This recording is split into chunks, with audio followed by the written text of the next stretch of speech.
The Vergas Show is brought to you by Spanky Stone Hearth, casual fine dining on beautiful Rose Lake. Vergas State Bank, your locally owned community full-service bank. Vergas Event Center for gatherings large or small, including weddings. Vergas Liquor Store, where all the profits profit Vergas. Make the right call. Call Hanson's, the most trusted name in plumbing and heating. Hi, welcome to the Vergas Show. I'm Sherry Hansen. We're out here on this beautiful fall day. I'm with Darren Burby and Dan Mudrow. We're at Sybil Lake Orchards, and I am just so excited, Dan, about what you've got going here and to see how it's growing. And it's just one more great thing that the people in the Vergas community and surrounding area is going to be able to enjoy. And I know it's been a lot of work, but sure. The fruits of your labors are showing. Is that how we say it? Yes. And so I'm going to turn it over to Darren Burby, and he is going to walk you through, and you're going to tell us all the information you've got going here. And so thanks for joining us today. Thank you, Sherry, and thanks, Dan, for having us out here. We're just off of Sybil Lake. I guess you can't see the lake from here, but this is amazing. I was out here not too long, a year ago, and this wasn't here, right? Yeah, it's went up pretty fast. I'm just going to let Dan tell us. We're going to walk around here a little bit too, and Dan, tell us what you've got going here. Okay. So it's kind of went up pretty fast. It was kind of a jump-in type deal. It's like I'm getting older, and I've always kind of wanted to do this. So it's you do it or forget about it type deal. And we started out with 240 trees. And then coming next spring, we got another 460, I believe. And we all went all dwarf trees this coming springtime because they set fruit a lot faster. So you get a little return on the money. But they do come with a little bit more work too. So it's give or take. And then come springtime, we'll also have raspberries too. We'll open that up for a U-pick as well. So yeah, it's like, we didn't see anything like this far east for this stuff, and it's like I think that it would help the community out, and I think it'll be a good deal. So maybe, Dan, let's just walk around here a little bit. We've got a variety of apples is the main thing, but we've also got pears and raspberries are coming. Yep, pears. We've got pears, plums. We'll have 13 different varieties of apples. A lot of Honeycrisp. We got a Firestorm Honeycrisp, Zestar, Chestnut Crab, Wealthy, State Fair, Woodard's, Norlands, Prairie Magic. I know there's a lot I'm forgetting here. I should have written it down. But yes, but we'll hopefully open it up next fall for a light U-pick. I'm thinking maybe 5 to 10 fruits per tree, depending on the size of the tree. So I think the U-pick will go really fast. So once we open it up, just if you're interested in picking, just follow along, and you might want to try to get here fast. So let's continue walking here. We've got these are not crest stars. Zestars, I'm sorry. These are what apples right here, Dan? So these ones right here, these are the Sweet 16s, and they're a very vigorous tree. They've grown a little over 2 feet tall this year. They put on a lot of fruit. I did end up picking a lot of them off. They say on your first year you should pick all the fruit off, but I wanted to leave a few on for ourselves. And so like the Sweet 16s here and the Zestars are really vigorous trees. I'm thinking they'll probably be at that 10-foot height almost next year, 9.5, 10 feet. But then we also got some varieties like the Harrelsons, which are a shorter tree on the next row, and they're a little slower growing tree. So you got to take that in, like how many fruit do you want on that tree?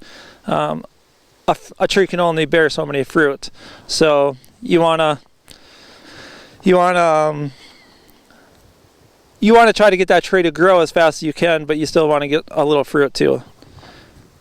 And when they're young like this, I guess you can't let them dry out. You've got water, you got drip waters. You're hauling water, but you plan on putting a well in, I understand, right? Correct. So we got them on drip irrigation right now. We've just been pumping from the lake.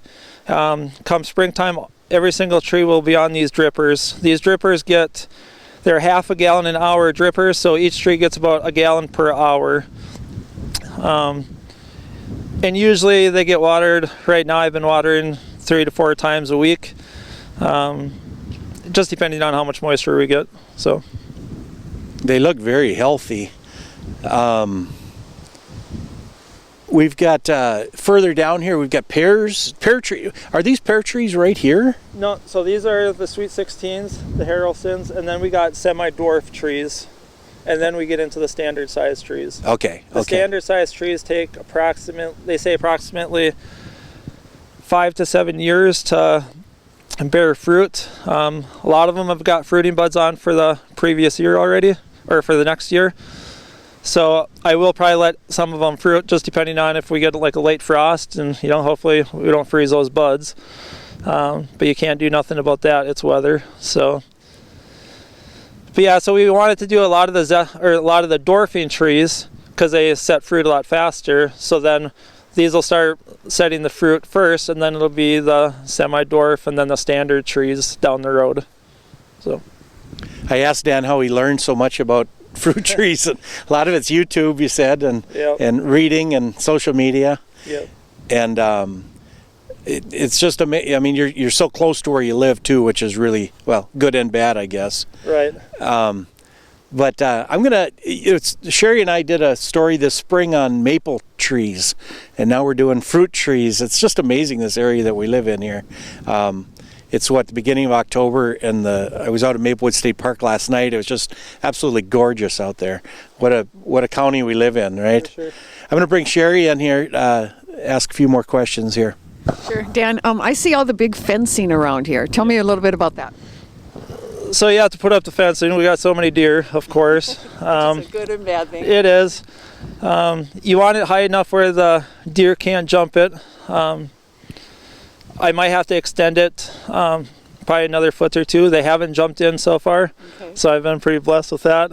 I'm hoping with a lot of the snow and stuff we got last year, I think it got so hard where they couldn't, or it didn't get hard enough where they couldn't jump over. So. Sure. I think we'd be a little bit remiss if we did not mention Amanda. And so tell me what I know that Amanda has really been helpful in this. Tell me about her part in this. Yeah, so she's kind of who I bounce my ideas off of. She's kind of the boss. She's going to be the marketer, right? Yeah, she helps me out a lot. Just ideas and stuff like that. With her working full time too, that kind of puts more of the physical stuff on me, but I'm okay with that. She has her part too. How many hours do you spend out here? I don't even want to know. Honestly, like when I was putting up fence, it's every day of the week. Sure. And then come springtime, it'll be super busy as well. But then springtime will be your busiest time? to get them in the ground, yep. Okay. Once that frost is out, then we can start digging the holes for all the trees. Okay, and how many did you say is going to go in there again? 460. And so you'll have a total of how many trees after those go in? I think it's 700. 700 trees. And Yep. so that it's just so exciting to think about that for a U-pick opportunity and everything that's going to happen with that. I think I have to ask the question though, which is your favorite?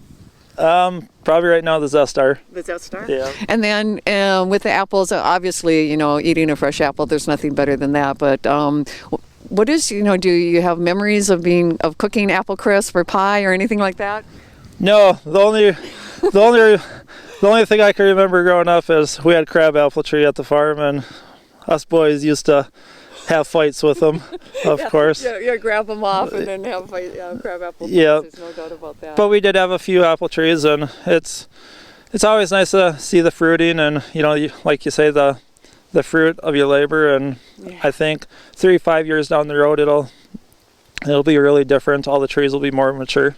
You know, there's something about planting those trees, and you know, it's like even if you know that tomorrow the world's going to come to an end, somebody said plant a tree because it's going to be there. Well, thanks so much, Dan, for joining us. We're out here at Sybil Lake Orchards, and you're going to have a great thing here in Vergas, and we really appreciate that. You bet. Thank you. You have a good day in Vergas. Pick an apple.